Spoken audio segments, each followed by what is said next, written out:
Salam sejahtera bagi kita semua. Sebelumnya perkenalkan, saya Dea Vista Natalia dengan NIM 712021.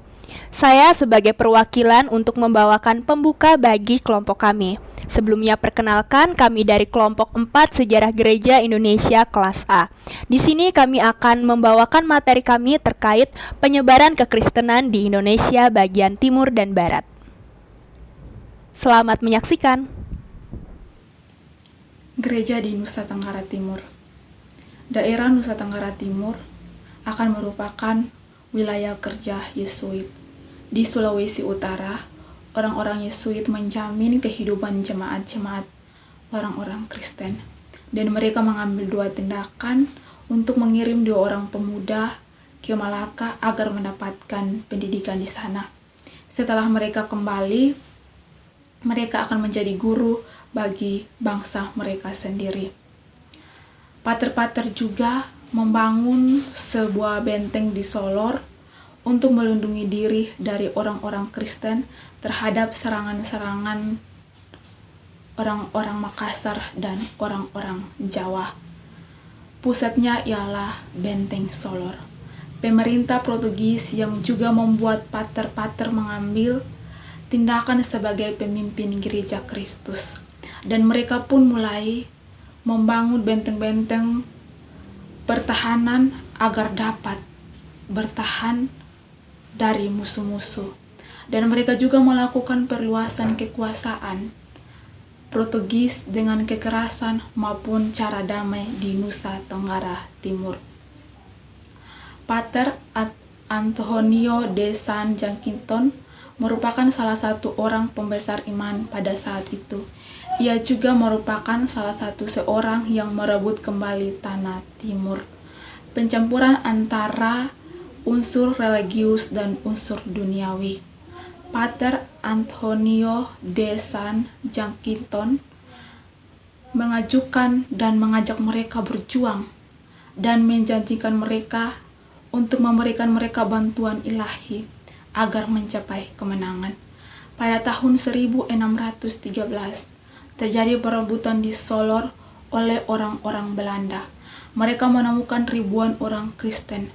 Karena itu, mereka mengirimkan 2 orang pendeta bagi gereja Protestan. Pada abad yang ke-18, kuantitas orang-orang Kristen di Timor yang dikuasai Belanda akhirnya bertambah dari 84 orang di tahun 1719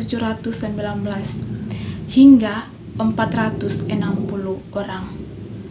10 tahun kemudian, mendapatkan lagi 1.300 orang pada tahun 1753.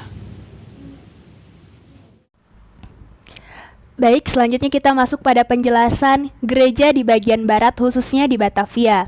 Baik, langsung saja. Yang pertama, pekerjaan misi pada abad ke-16 hingga abad yang ke-18 tidak hanya terbatas terjadi di Indonesia Timur saja, namun penyebaran agama Kristen pun juga terjadi di Indonesia bagian barat. Nah, lalu masuk pada sekitar tahun 1690, ada seorang misionaris yang bekerja di pedalaman Kalimantan Selatan, dan misionaris tersebut berhasil membaptis beberapa ribu orang. Kemudian masuk pada abad ke-17 dan abad ke-18, ada pun seorang misionaris di Aceh, dan ia hanya dibolehkan melayani orang asing, yakni pedagang Portugis dan Prancis. Yang selanjutnya, secara singkat, di Sulawesi Selatan ada 2 raja yang berkenalan dengan agama Kristen melalui kesaksian seorang pedagang Portugis. Nah, kedua raja tersebut punya kerinduan untuk mau dibaptis.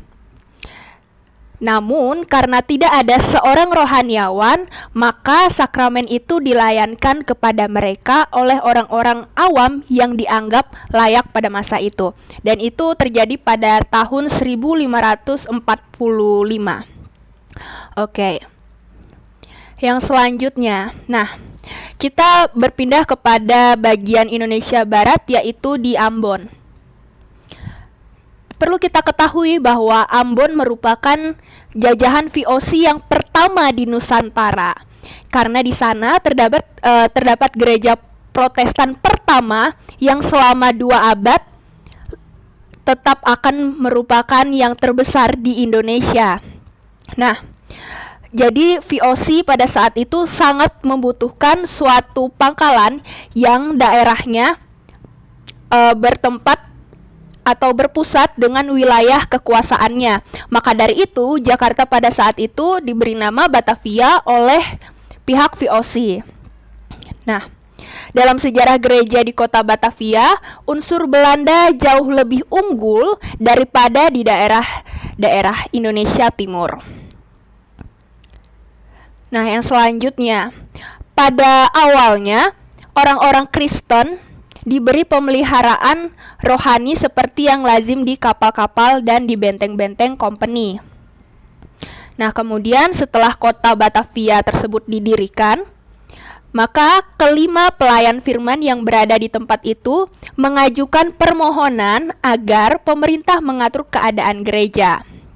Nah, setelah itu hal tersebut diterima dan kemudian orang-orang menyusun suatu pengakuan iman yang mesti ditandatangani setiap orang yang ingin ambil bagian dalam pelayanan perjamuan dan suatu peraturan gereja yang sederhana. Gereja Protestan di Batavia pun berdiri. Nah, selanjutnya kita masuk pada sekitar tahun 1700. Boleh ditaksir ada bangsa 15.000 orang Kristen. Kemudian ada pendeta-pendeta yang bekerja tetap di Batavia. Ada sebut saja 10 orang. Kemudian terdapat pula puluhan sekolah dengan kira-kira 5.000 murid. Nah, jemaat ini kemudian terdiri atas 3 golongan. Apa saja golongannya? Mari kita lihat. Nah, golongan yang pertama itu ialah orang-orang Eropa. Nah, golongan yang kedua itu adalah jemaat Portugis. Nah, golongan yang ketiga adalah jemaat yang berbahasa Melayu. Nah, sekiranya ada 10 hingga 15% jemaat yang orang Kristen pada saat itu. Oke. Nah, yang selanjutnya kita masuk pada pengenalan akan Master Cornelis. Nah, siapa sih Master Cornelis itu? Nah, jadi Master Cornelis ini adalah orang Belanda, namun setelah pulau-pulau yang ia tempati itu diduduki oleh Belanda, ia pun berpindah atau dibawa ke Jakarta dengan orang-orang Belanda lainnya. Nah, Cornelis Senen ini sangat dihormati, begitu sangat disegani oleh semua pihak, termasuk orang-orang Belanda dan pendeta-pendeta Belanda. Informasi yang didapat dari notula atau laporan rapat majelis, ternyata Master Cornelis ini adalah seorang yang begitu dikenal sangat baik, luar biasa, begitu. Nah, tetapi ada satu kekurangannya, karena ia tidak menjalani pendidikan dengan model barat dan tidak mempelajari pemikiran teologi barat, ia pun tidak diberi kedudukan yang sederajat atau setingkat dengan pendeta-pendeta Belanda. Nah, hal ini kemudian memberikan akibatnya kekristenan Indonesia tidak dipandang sebagai akil balik dan tidak dapat berkembang mencapai kedewasaan. Oke, baik. Di sini saya akan membahas yang pertama mengenai disiplin gereja, di mana kedisiplinan Majelis Batavia pada waktu itu mengharapkan para pemerintah VOC agar dapat membela apa yang seharusnya menjadi hak dari gereja terhadap pemerintah dan membantu Majelis Batavia untuk menempatkan pendeta-pendeta di masa itu. Walaupun sempat ada penolakan dan protes yang terjadi dari sebagian jemaat karena keputusan tersebut, namun tidak ada hasil yang cukup signifikan. Yang berikut, jemaat-jemaat di Indonesia Barat. Batavia merupakan jemaat pertama di Indonesia bagian barat. Dengan berkembang pesatnya perdagangan dan kekuasaan VOC di wilayah itu, maka dibentuklah jemaat-jemaat di tempat lain, seperti Malaka, Makassar, Padang, Semarang, Surabaya, dan lain sebagainya. Beberapa di antaranya mereka sudah memiliki pendeta dan majelis sendiri seperti Malaka, Semarang, dan Surabaya. Untuk beberapa tempat lainnya masih dilayani oleh penghibur orang-orang sakit dan sesekali masih dijunjung dari Batavia. Sama halnya dengan Batavia, jemaat-jemaat ini tidak menjadi pangkalan dalam menjalankan pekebaran-pekebaran Injil di daerah-daerah sekitarnya. Dan Batavia pun berusaha untuk melakukan pekebaran Injil terhadap kalangan masyarakat di kota itu. Fakta sejarah membuktikan akan kelemahan yang dimiliki oleh jemaat-jemaat pada masa itu. Para pendatang terlarut dalam kekuasaan sehingga ketika terjadi suatu perubahan, maka dengan sendirinya mereka terkena imbasnya. Kesimpulan. Baik, tiba saatnya kami untuk memaparkan tanggapan kritis dari kelompok kami. Kita ketahui, di Indonesia agama Kristen menjadi agama terbesar kedua. Dan ini tak jauh berbeda dengan agama Islam atau Hindu-Buddha. Agama Kristen pun masuk ke Indonesia melalui jalur pelayaran serta perdagangan. Pada zaman dahulu, agama Kristen semakin berkembang di daerah pesisir. Mulanya, pemeluk agama Kristen hidup sebagai seorang pedagang, yang kemudian mereka membentuk sebuah perkampungan atau perkumpulan untuk ditempati.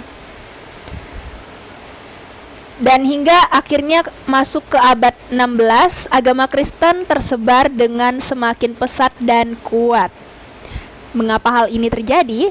Jadi hal ini terjadi karena kedatangan bangsa barat yang ingin menduduki Nusantara. Nah, para pendatang tersebut menganut agama Kristen serta membawa tidak sedikit pribumi masuk ke agama Kristen. Nah, begitu pelik hal-hal yang dilalui agar agama Kristen boleh diterima oleh negara kita ini. Jika para pendatang zaman dahulu tidak bersinergi, tidak maksimal untuk menyebarkan agama Kristen dan membawanya masuk ke Nusantara, mungkin saja kita tidak akan mengenal agama tersebut. Kita tidak akan mengenal yang namanya agama Kristen, bahkan kita tidak mengenal kebenaran. Nah, namun ketika kita tengok lagi ke belakang, ketika kita coba tilik lagi cara yang dipakai para pendatang untuk menyebarkan agama Kristen terkesan jahat. Mengapa? Awal mula mereka datang ke Nusantara hanya karena ingin menduduki atau menjajah Nusantara. Serta mereka menginginkan rempah-rempah di Nusantara. Maka karena kita sudah mengetahui sejarah peliknya kekristenan masuk ke Indonesia, sebagai umat Nasrani, hendaknya, mestinya kita menyatakan kasih Allah di tengah-tengah kehidupan sebagai masyarakat Indonesia. Sebab tidak sedikit orang di negara ini yang menandai orang Kristen tidak baik karena sejarah penyebaran agamanya pun terkesan memaksa. Maka dari itu kita harus bersinergi semaksimal mungkin untuk menanggalkan pemikiran seperti itu dengan memberitakan atau memberikan teladan kasih Allah dalam kehidupan berbangsa dan bernegara. Kesimpulannya, tujuan orang Portugis sampai ke timur yaitu mereka ingin untuk memperluas wilayah kekuasaan mereka. Selain itu juga mereka ingin melakukan perdagangan kayu cendana sambil menyebarkan agama di timur. Penyebaran agama di Nusa Tenggara Timur dimulai pada tahun 1556 di mana Pater Antonia Taveira membaptis 5.000 orang di timur dan yang terbanyak di Indonesia. Terbanyak di Nusa Tenggara Timur ada pada Flores, yakni Larantuka dan sekitarnya. Dan Larantuka juga dijadikan sebagai pusat penyebaran agama Katolik Roma. Bukan hanya orang-orang Portugis menyebarkan agama Katolik Roma, tetapi orang-orang Belanda pun tertarik untuk ikut menyebarluaskan agama Kristen. Protestan, sehingga mereka juga turut datang ke timur dan melakukan visi misi penyebaran agama Nasrani. Tetapi pada saat itu penyebaran agama Katolik Roma lebih berkembang pesat ketimbang agama Kristen Nasrani. Hingga tahun yang ke-1688 sampai ke 1730, agama Nasrani mulai berkembang dengan sendirinya di timur, terkhususnya di Kupang. Sekian video kami. Dan kami meminta maaf apabila ada kekurangan dan kesalahan, karena kami adalah manusia yang biasa, yang penuh dengan kekurangan dan keterbatasan. Sekian dan terima kasih. Shalom.